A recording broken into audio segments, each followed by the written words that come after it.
किसी गांव में भोला नाम का एक सीधा साधा व्यक्ति रहता था। वह बहुत ही साफ दिल का था।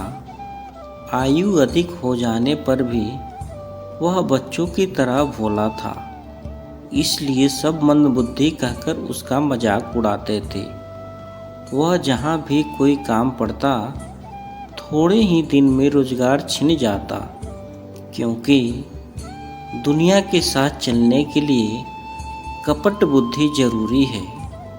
इस तरह कई कामों में हाथ आजमाने के बाद भी वह बेरोजगार ही रह गया और उसके खाने के लाले पड़ गए। एक रात भोला मंदिर के सामने बैठकर बुरी तरह रोते हुए बोला, हे ईश्वर, मुझसे कोई काम नहीं बनता, मेरे लिए कोई व्यवस्था कर दे या मुझे अपने पास बुला ले।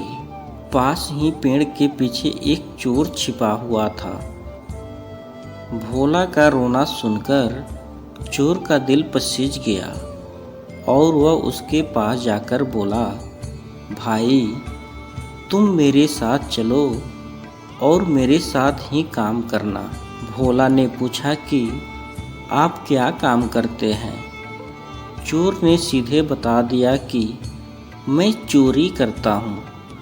भोला ने कहा, मुझे चोरी करना नहीं आता। चोर ने कहा, मैं सिखा दूंगा। दोनों साथ चल पड़े। रास्ते में चोर खलिहान में अनाज चुराने घुसा। उसने भोला को एक पेड़ पर चढ़ा दिया और कहा कि अगर खेत का मालिक आता दिखाई पड़े तो झटपट आवाज़ लगा देना। अभी चोर खलिहान में घुसा ही था कि भोला जोर से चिल्लाया, मालिक देख रहा है। उसकी आवाज़ सुनकर चोर झटपट भाग खड़ा हुआ। जरा दूर जाकर चोर ने पूछा, मैं सब देखभाल कर अंदर घुसा था, इतनी जल्दी खेत का मालिक कैसे आ गया?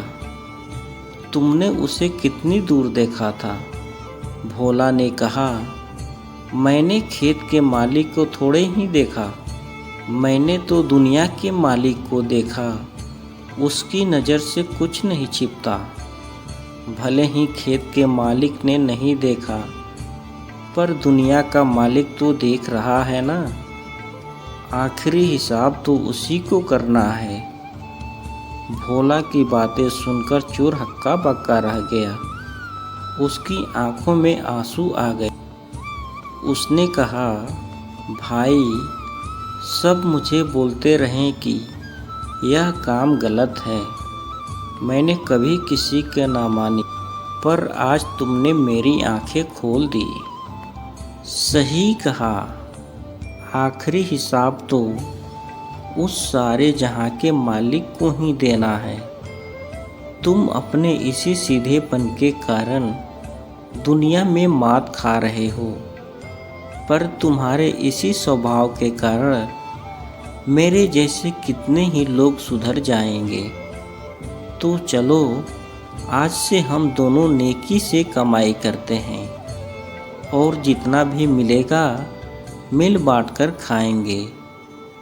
इस तरह चोर भी सुधर गया और भोला की भी व्यवस्था भगवान ने कर दी।